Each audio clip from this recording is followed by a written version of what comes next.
Today on Co-op for Two, a quick spoiler-free review of the Vandermist Dossier and the Medusa report. Why did this highly regarded escape room series not quite work for me? Stay tuned to find out.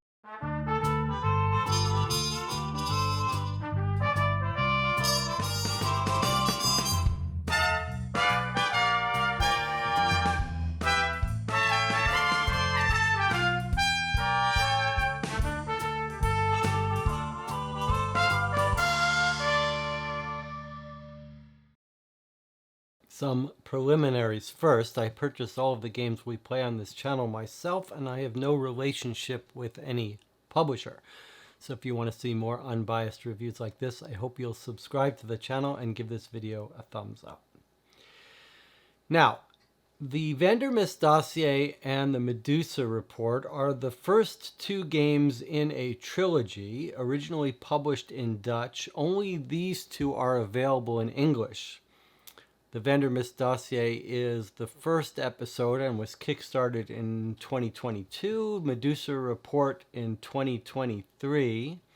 Just came out in 2024. I think they cost me a little over $70 each, purchased together on Kickstarter.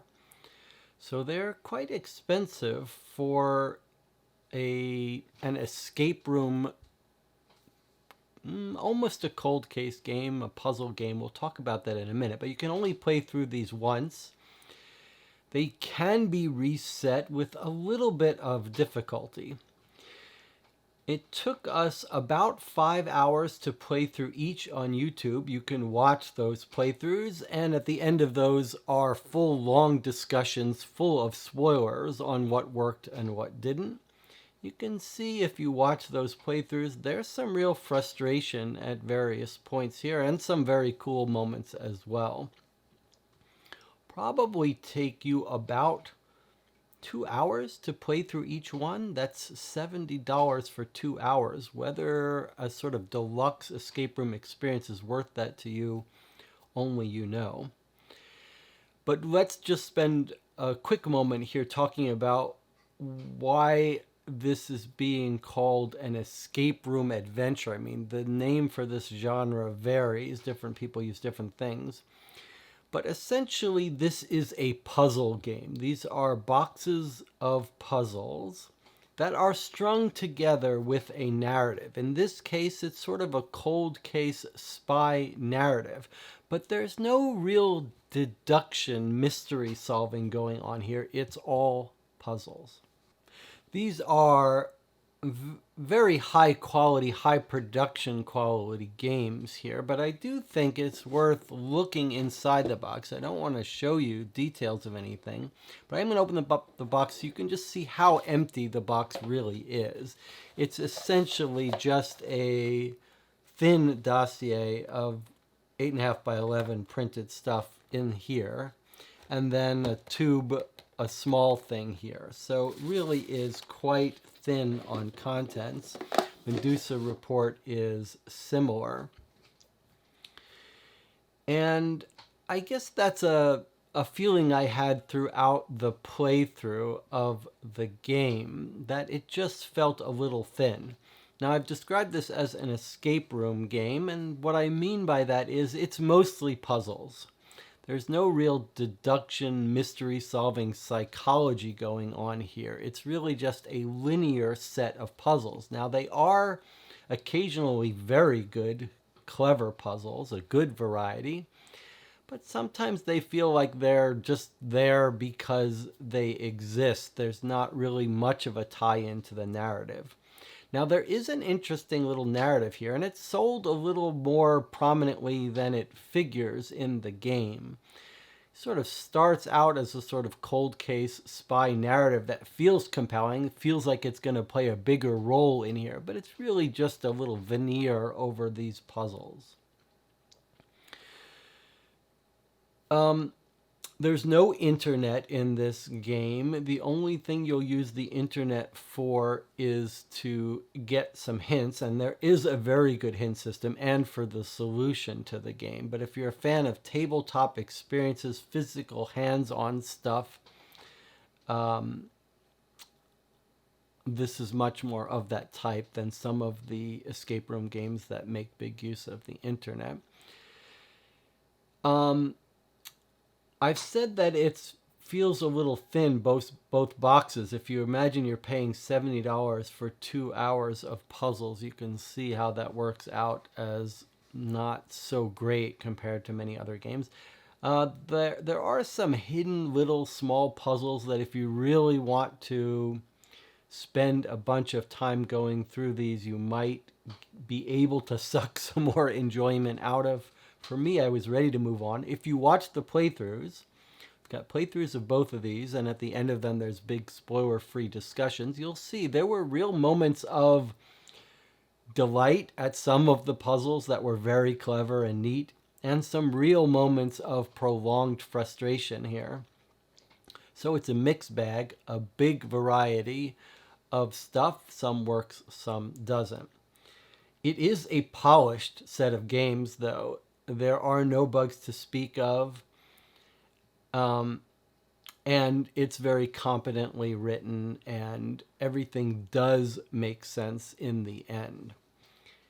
And if you want to gift them and pass them along, you can. It's going to take a little bit of effort, but the website gives some tips on how to do it.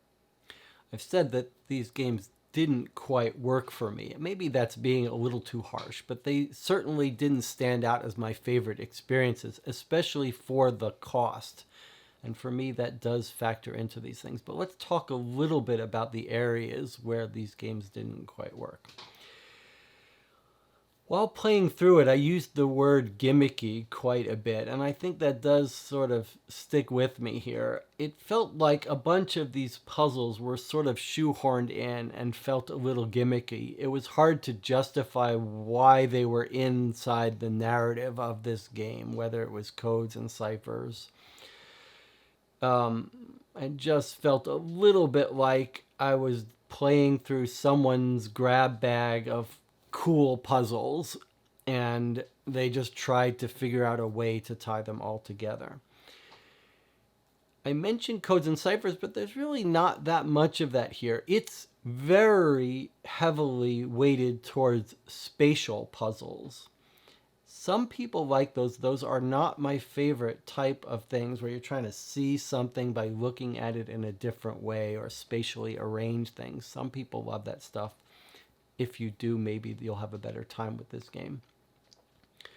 One of the things that I found mystifying here was a sort of love of tiny, tiny text that was very hard to read.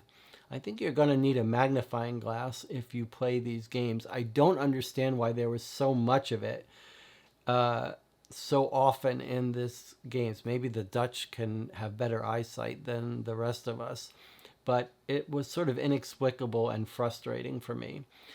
There were several instances of ambiguous instructions in the way a puzzle was telling you it should be solved. And maybe that's a translation issue, although in general the translation here is very good. But that led to some frustration. There were a couple of puzzles in the set that were just so frustrating that I couldn't get them to work. They were spatially visual, looking at things in certain ways. And there were several puzzles where if you watch the playthrough, we figure out almost immediately what to do, what the solution should look like, how to manipulate the object, but could not. It was so fragile in terms of making the visuals line up and work that I just gave up, could not make it work. And those are the kinds of things that can leave a bad taste in your mouth. I've talked about the linearity of the puzzles. I think that's another real problem here, that you're sort of following a narrative, a story, and just doing one puzzle at a time. And some of the best puzzle games I find are ones where you've got a bunch of stuff and you don't know how to make them work with each other. And part of the fun is just figuring out this goes with this, and this is where it should tell us, or we're not ready to solve this, but we are ready to solve this. Here it's a much more linear experience. And the narrative is similar in that the setup, there's some real attention put into the narrative framing of it that feels like an exciting case, but then it feels very thin and the pacing feels off. So by the end, you're just like, nothing really happened. And I've said this is a pure puzzle game. There really is no narrative deduction psychology to work on, and maybe that's fair for this kind of games, but I find the games that I enjoy most have a little bit of narrative deduction that you're also trying to figure out. And then again, I've said the real punishment here is paying $70 for such a short experience. Again, only you can say whether that cost works for you or not. Final thoughts. I've been pretty negative in this review, but lots of people love this set. Maybe if you're more purely puzzle focused, especially if you like spatial puzzles, and maybe if the idea of paying more for a more deluxe set of components and puzzles appeals to you. Some people, this is their favorite puzzle game of the year. For me, for the cost, it's a little hard to justify. And there's a little bit of style over substance here, in my opinion. But again, if money's not an issue, if you love spatial puzzles, this may hit the sweet spot. I've added some links in the description of this video to other reviewers that really love the game and thought it was something quite special. So check those out, give yourself a wider range of opinion. Now, if you were going to buy one of these, I think I preferred the Vandermist Dossier, the first game in the series. And I would advise you, many of us are sort of, we like to buy everything all at once in case we might love it. I think this is a game where you'd be better off buying the Vandermist Dossier. Maybe you can pick it up used. Playing through that. If you love that, then the Medusa Report and the third in the trilogy that hopefully will be coming out in the next year or so will scratch that itch. But if you don't like the Vandermist Dossier, you can stop right there. If you disagree with me, if you have a different take, if you have another review that you think is worth linking to, please let me know. I'll see you in the comments.